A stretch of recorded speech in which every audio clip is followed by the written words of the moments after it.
Comfort me, comfort me, comfort me, oh my soul. Comfort me, comfort me, comfort me, oh my soul. Sing with me, sing with me, sing with me, oh my soul. Sing with me, sing with me, sing with me, oh my soul. Speak for me, speak for me, speak for me, oh my soul. Speak for me, speak for me, speak for me, oh my soul. Dance with me, Dance with me, dance with me, dance with me, oh my soul. dance with me, oh my soul. Dance with me, dance with me, dance with me, oh my soul. Comfort me, comfort me, comfort me, oh my soul.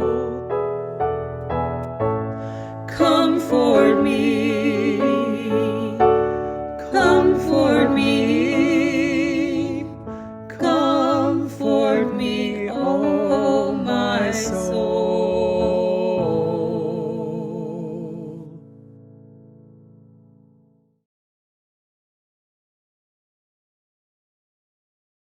Good morning and welcome to the Morristown Unitarian Universalist Fellowship. We are a spiritually alive, radically inclusive, and justice-centered community.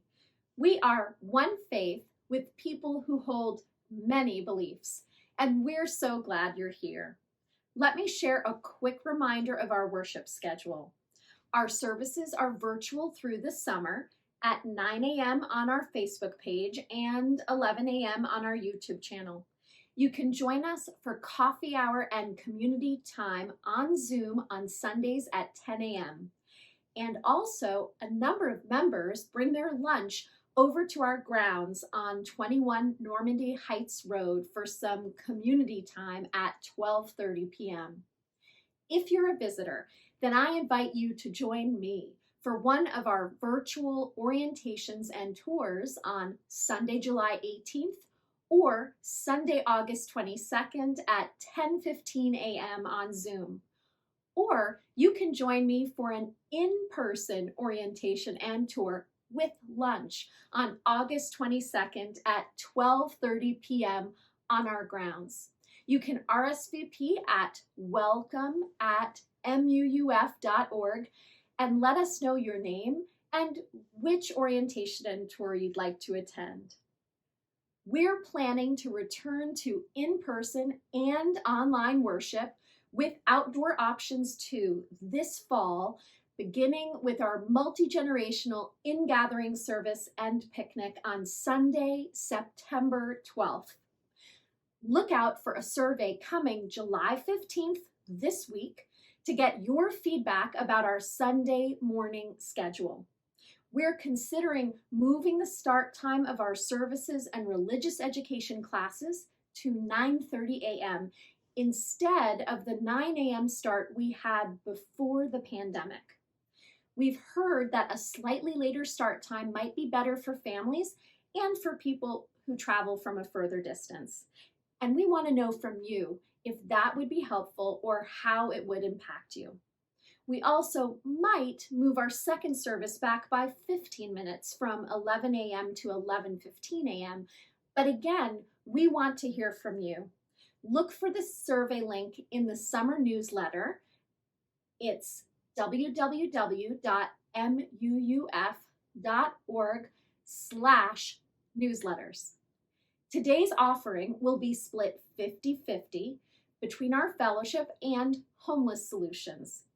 You can give by going online to our website, you can give by text, or you can always mail in a check. Thank you for your generosity. Let us open our time with the following affirmation. It is good to be. It is good to be here. It is so good to be here together.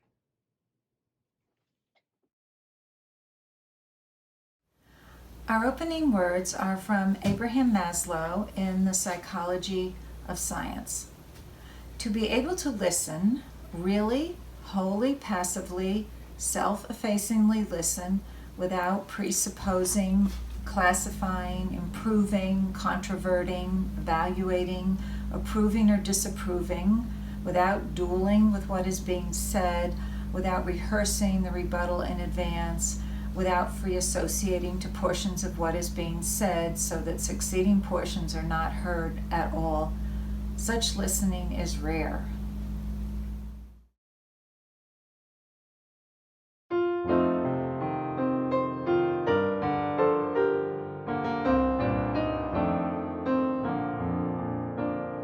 Come sing a song with me. Come sing a song with me. Come sing a song with me, that I might know your mind. And I'll bring you hope when hope is hard to find.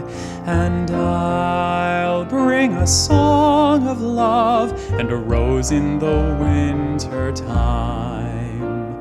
Come dream a dream with me. Come dream a dream with me.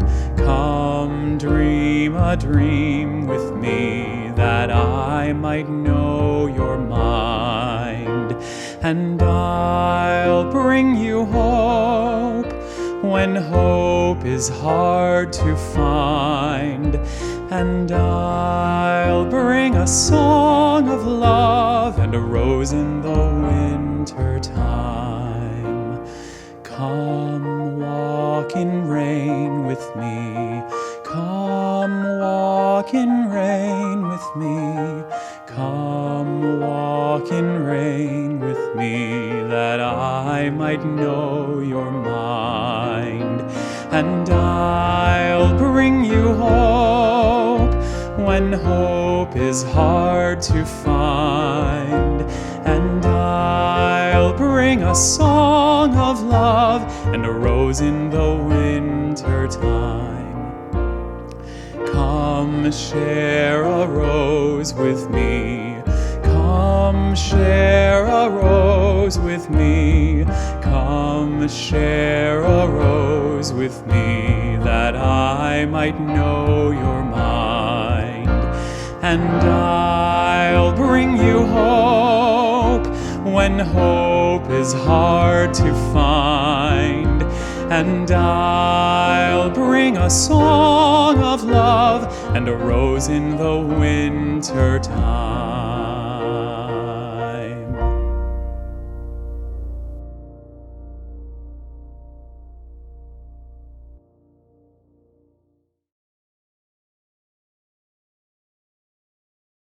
The Invisible Boy by Trudy Ludwig, illustrated by Patrice, Barton. Can you see Brian, the invisible boy? Even Mrs. Carlotti has trouble noticing him in her classroom. She's too busy dealing with Nathan and Sophie. Nathan has problems with what Mrs. Carlotti calls volume control. He uses his outside voice inside too much. Sophie whines and complains when she doesn't get her way. Nathan and Sophie take up a lot of space. Brian doesn't. When the bell rings for recess, Micah and JT take turns choosing kids for their kickball teams. The best players get picked first. Then the best friends of the best players. Then the friends of the best friends. Only Brian is left, still waiting and hoping. JT glances in Brian's direction and just as quickly looks away. "We've got enough players for each team," he tells the others. "Let's play ball." In the cafeteria, Madison and her friends talk about her birthday party. "The rope swing over the pool was awesome," says JT. "Yeah, so was the water slide," adds Fiona. "That was the best pool party ever." "I'm so glad you guys had fun," says Madison. Everybody did except Brian. He wasn't invited. At choosing time, while the other kids play board games and read, Brian sits at his table doing what he loves to do best. He draws fire-breathing dragons scaling tall buildings, greedy pirates digging for treasure, space aliens locked in intergalactic battles, and superheroes with the power to make friends wherever they go. On Monday morning, Mrs. Carlotti introduces Justin, a new student, to the class. Brian smiles shyly at him. Some of the other kids sneak looks at Justin, trying to figure out if he's cool enough to be their friend. They haven't quite made up their minds yet. At lunch, Madison and JT watch Justin eat with chopsticks. "What's that?" asks Madison as she points at Justin's food. "It's bulgogi." What? Bulgogi. It's Korean barbecued beef. My grandma made it for me. It's really good. Do you want to try some? "There's no way I'd eat boogergi." And the kids laugh, all of them. That is, except Brian. He sits there wondering which is worse, being laughed at or feeling invisible. The next day, when Justin goes to his cubby to put away his backpack, he notices a piece of paper with his name on it. "Justin, I thought the bulgogi looked good. Brian." At morning recess, Brian finds a piece of chalk on the ground and starts drawing away. "You're Brian, right?" "Yeah." "Thanks for the note." "Hey, Justin," Emilio calls out from the tetherball court. "You're up next." "Sorry, I gotta go," says Justin. "By the way, that's a really cool drawing," he adds before taking off. Back in class, Mrs. Carlotti asks the kids to team up in 2s or 3s for a special project. The kids scurry around the room to pair off. Brian heads towards Justin. "I'm all ready with Justin," says Emilio. "Find someone else." Brian looks at the floor, wishing he could draw a hole right there to swallow him up. "Mrs. Carlotti said we can have up to 3 people in our group. We're only 2. Come on, Emilio, let him work with us." "Okay, I guess." Mrs. Carlotti gives the class directions for the project. "Your assignment is to work together to write a story about what you see in that photograph. Use your imagination and have fun." "Whoa, cool," says Emilio. "What kind of people do you think would live in houses like that?" "I don't know, but I bet Brian could draw them to go with our story," says Justin. Brian smiles as he takes out his lucky pen.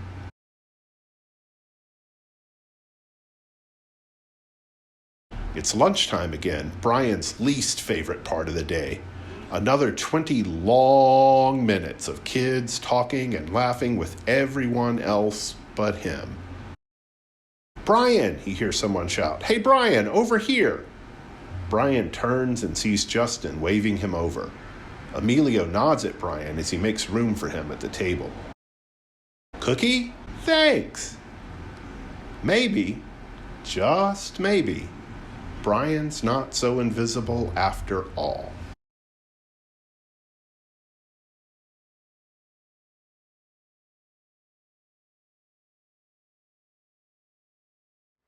morally, I was led to nonviolence because I felt that it was the best moral way to deal with the problem. We were seeking to establish a just society. And it was my feeling then, and it is my feeling now, that violence is certainly much more socially destructive, and it creates many more social problems than it solves. So I was led to nonviolence for deep moral reasons. And I turned to it because I felt that it was the morally excellent way to deal with the problem of racial injustice in our country. There is no freedom, the wise man said, let justice roll down when the poor cry out for shelter and bread. Let justice roll down like a mighty stream. Oh, children, don't you get weary, walk together, believe in the dream. When the way gets rough, we'll make a new way.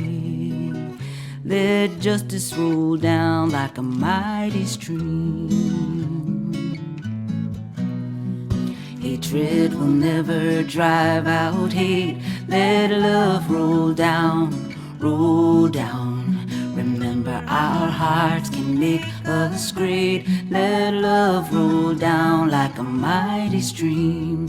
Oh, children, don't you get weary, walk together, believe in the dream. When the way gets rough, we'll make a new way. And let your love roll down like a mighty stream. When brutality threatens our daughters and sons, let peace roll down, roll down. May our voices rise up louder than the guns. Let peace roll down like a mighty stream. Oh, children, don't you get weary, walk together, believe in the dream. When the way gets rough, we'll make a new way. And let peace roll down like a mighty stream. Step by step, one by one, let justice roll down, roll down. They can kill the prophet, but the dream lives on. Let justice roll down like a mighty stream. Oh, children, don't you get weary, walk together, believe in the dream. When the way gets rough, we'll make a new way. Let justice roll down like a mighty stream.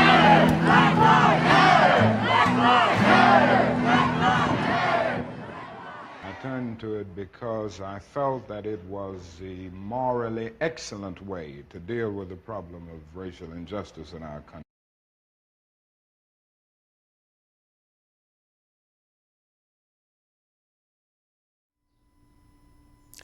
Michael L. Peterson, in the article Religious Diversity, Evil, and a Variety of Theodicies from the Oxford Handbook of Religious Diversity, says suffering, injustice, tragedy, and death are basic to human experience. Each religion must wrestle with the challenge of coherently accounting for evil while preserving and developing essential commitments about the divine, the cosmos, and the human venture. In the Abrahamic traditions, the book of Job is one text that takes up this challenge. Now, the text that has come to us, like most religious texts, is a concatenation of multiple stories with multiple authors and editors in multiple contexts. But most likely, before there was a book of Job, there was an orally transmitted story of Job. That story was probably designed to teach a simple lesson. The story, and multiple variations of the story, likely had no single fixed text, but the primary author of what we think of as the Book of Job took that narrative framework and used it as the source of his book. Raymond P. Scheindlin, professor of medieval Hebrew literature at Jewish Theological Seminary of America, wrote a translation, introduction, and notes to the Book of Job. He calls this pretext the tale of Job the patient, and suggests that it went something like this. There was once an individual of such perfect piety that God, at the urging of his courtier angels, decided to put them to the test. God afflicted this one with terrible suffering, taking away their prosperity and then their children, and finally striking them with a painful disease. At each stage, this individual continued to praise and worship God. This person's spouse advised discontinuing acts of piety and obedience to God, since they had proven worthless in warding off trouble and in guaranteeing prosperity. 3 friends urged the same course of action. But this individual remained steadfast. In the end, God punished the friends for their bad counsel and rewarded this one for loyalty, restoring fortunes and even replacing children, so that this individual was better off in the end than at the beginning. Now, that moralistic tale undergirding the current book of Job not only influenced the story that would come to be included in the Jewish scriptures, but also in the continued telling and elaboration of that story throughout the Middle Ages. In Judaism, this appears in the Hellenistic text Testament of Job and in the Midrash. Christianity incorporates this core story throughout its history and in the art inspired and commissioned by that institutional church. Islam, too, in both the Quran and Islamic stories of Hebrew prophets, leverages this same story. In fact, it is so ubiquitous in Western history that the expression, the patience of Job, is colloquially used in completely secular contexts, referred to anyone who bears suffering without complaint. Now, that last part is really important, so I'm going to say that again. One of the core elements of this very ancient story, told not only within the context of Abrahamic religious tradition, but also incorporated within a Western secular worldview, is that the ideal response from anyone who suffers is that they should do so silently and without complaint. In essence, whether we are consciously aware of it or not, there is a commonly accepted truth that has been reiterated over and over again that says to those who suffer that we'd really prefer it if you could just accept it and not complain about it. Well, that's a problem. I hope that when you hear that said out loud, that it sits very uncomfortably with you. But the question remains, how exactly did we get here? Well, theologically speaking, this is related to the problem of theodicy. In the broadest terms, theodicy is the religious explanation for the presence of suffering, injustice, and tragedy. In its most succinct form, it asks the question, why do bad things happen to good people? And the narrative story of Job the patient offered a simplistic answer to that question. It said that suffering is either a test of faithfulness to God, or suffering is a redemptive process by which God teaches us some lesson. Now, lest you think that we can avoid this problem altogether by simply disavowing religion entirely or appealing to a more enlightened worldview, remember, this is a culturally dominant idea present even in a completely secular context.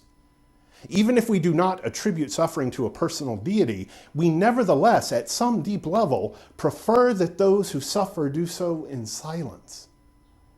And the concept of redemptive suffering is, I think, especially problematic. While it is by no means exclusive to Christianity, it has taken root in some Christian circles in a particularly pernicious way, and it is therefore no surprise that the institutions of white supremacy culture, who appropriated justification for their dominance using such theologies, continues to reinforce this concept, that suffering has a purpose. And it manifests in truism like, everything happens for a reason, or it all works out in the end. But it directly leads to marginalization and exploitation of some people in systemic ways. Now consider some of these facts that can in part only continue to exist by relying on a fetishization of suffering. According to the AMA Journal of Ethics, African Americans and Hispanics are less likely than white patients to receive any pain medication and more likely to receive lower doses of pain medication. Their pain needs are met less frequently in hospice care than non-Hispanic whites, and they were more likely to wait longer to receive pain medications. Or a U.S. News and World Report article from 2018 called Dying to be Heard. It says in regard to women's health that their symptoms can be misdiagnosed or dismissed by their doctors. Diseases that disproportionately occur in women receive a fraction of the funding as diseases that affect men. Research on how common ailments such as heart disease, which is the leading cause of death in both women and men, affect women is decades behind the understanding of the same disease in men. In 2018, the Environmental Protection Agency released a report that indicated in almost every state in the country, communities of color are more likely to be exposed to higher levels of dangerous air pollution than white communities. Or a blog post by the National Coalition Against Domestic Violence in 2018 that reports that within the LGBTQ community, 20% have experienced some form of physical violence. 16% have been victims of threats and intimidation, and 15% have been verbally harassed. These are often higher rates than those of their heterosexual counterparts. And I could go on and on and on. But wait, you might be thinking to yourself, how does this have anything to do with the book of Job, dating back to the 5th or 4th century BCE? Are they really related? And my unequivocal answer is yes. Because our individual and collective theologies matter. Our way of making sense of the world permeates not only the actions we take, but the inactions we excuse and the injustices we permit. My answer is that if we consciously or unconsciously believe that suffering, injustice, and tragedy are meant to be submissively accepted, then ours is a faith not worth having. Such a faith leads us to act like Job's well-meaning friends who ostensibly arrived to comfort Job, but who instead prove they are not able to really see him, are not capable of really hearing him, and are not willing to even believe him. And the underlying reason is that it threatens their worldview, and it might mean having to examine their own privilege and require them to do something about it. Rita Nakashima Brock and Rebecca Ann Parker are the co-authors of an incredibly powerful book titled Proverbs of Ashes: Violence, Redemptive Suffering, and the Search for What Saves Us. Rebecca Ann Parker says, I recognize that Christianity had taught me that sacrifice is the way of life, that the highest love is sacrifice. To make sacrifice or to be sacrificed is virtuous and redemptive. But what if this is not true? What if the performance of sacrifice is a ritual in which some human beings bear loss and others are protected from accountability or moral expectation? Dear friends, surely we know that such a world where some human beings bear loss and others are protected from accountability or moral expectation is unacceptable.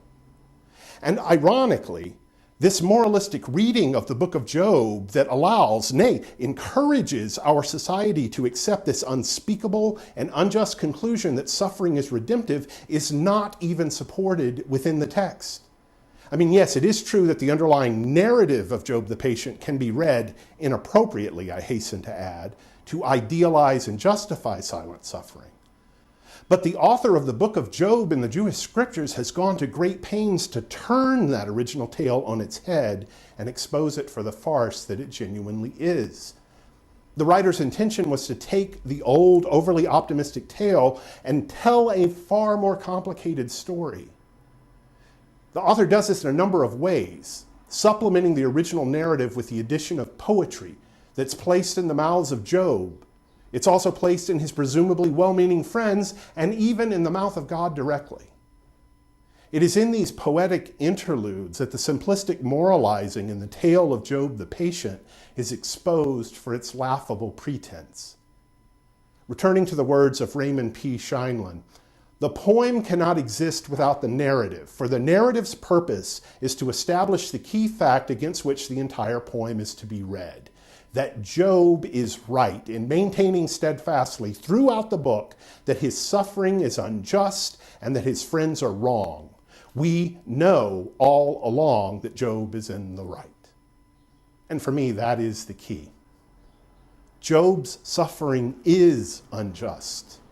And his friends, who are dedicated more to preserving their worldview and consequently their own privilege and power in that world, are spouting a dangerous theology. And in the end, it draws the rebuke of God. God says to Job's friends, I am very angry at you, for you have not spoken rightly about me, as did my servant Job. For only him will I heed not to treat you with the disgrace you deserve for not speaking rightly of me, as did my servant. Did you catch that? In the end, God is not angry with Job, who continuously proclaimed his innocence and insists that his suffering is unjust, but God is angry with those who espouse the doctrine of redemptive suffering. God is angry with those who do not truly listen to Job, who do not truly see Job, who do not truly comfort Job, and do not for a moment dare to believe Job. God was angry with those who spouted the propaganda of the dominant culture in total confidence that they knew better. Now, it's also worth pointing out that by his own admission, prior to his suffering, Job saw the world from the same perspective as his friends. And beloveds, there is a message to be heard by those who have ears to hear. Too often, it is only the personal experience of suffering that moves the privileged to understanding and compassion. And maybe that is why the ancient story is still so important.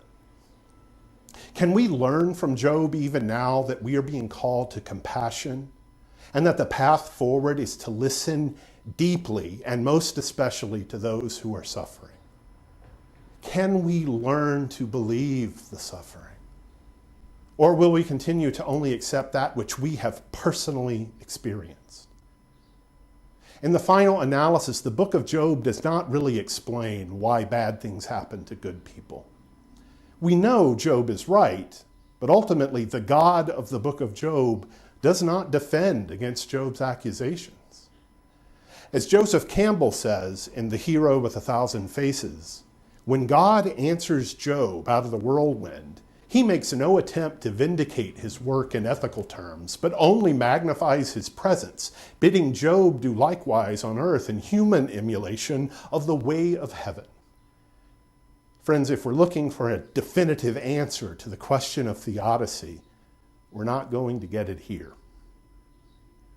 And yet, Job has nevertheless been transformed. He says to God, I knew you, but only by rumor.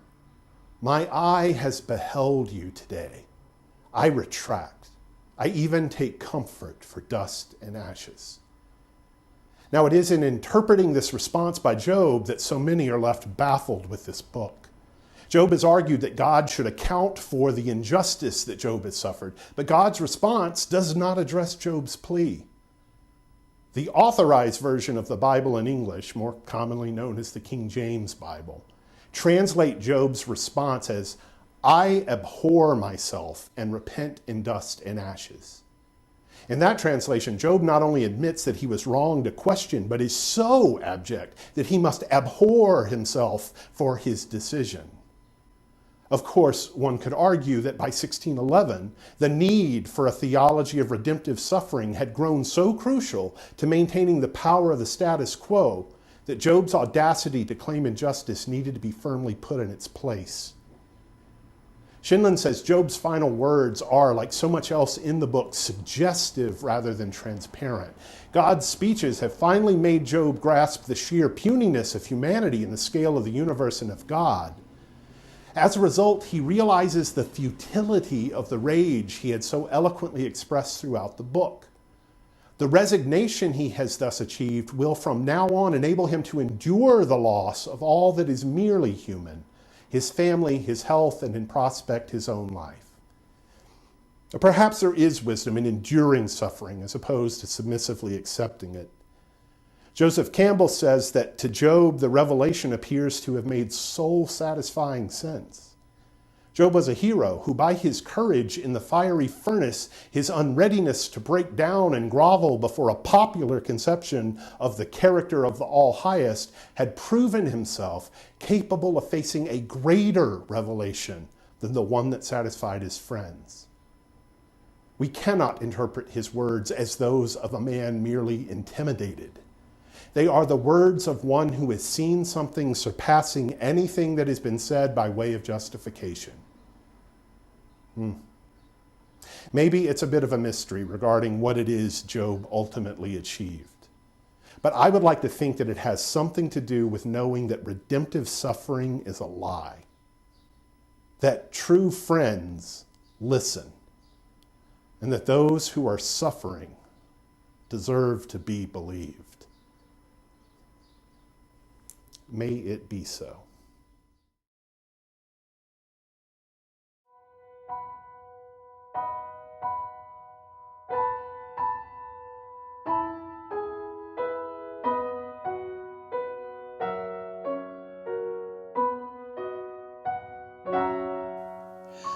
We are dancing Sarah's circle.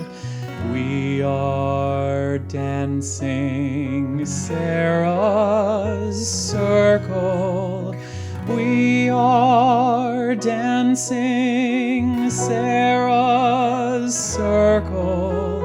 Siblings, family, all.